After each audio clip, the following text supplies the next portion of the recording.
বাল্মীকি রামায়ণ ইংরেজিতে অনুবাদ করার সময় বিজ্ঞানানন্দজি প্রায় সর্বক্ষণ সীতারামের ভাবে তন্ময় থাকতেন।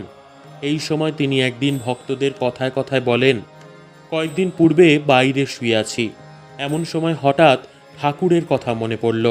তিনি একদিন বলেছিলেন, কই, আমার ধনুর্বাণ কোথায়?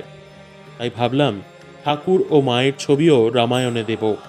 ছোট একখানি ব্লক করিয়ে ফেললাম, কিন্তু ব্লকটা ইংরাজি মতের হয়ে গেছে। মা আগেই বসে গেছেন, ঠাকুর মার বাঁ দিকে বসেছেন। তার কি করা যাবে, মায়ের যা ইচ্ছা তিনি আগেই বসে পড়লেন। এখানেই স্পষ্ট বোঝা যাচ্ছে যে ঠাকুর ও শ্রী মাকে তিনি রামচন্দ্র ও সীতা দেবী রূপেই দেখতেন। এই প্রসঙ্গে স্বামী বিজ্ঞানানন্দের একটি দিব্য দর্শনের উল্লেখ করা যেতে পারে।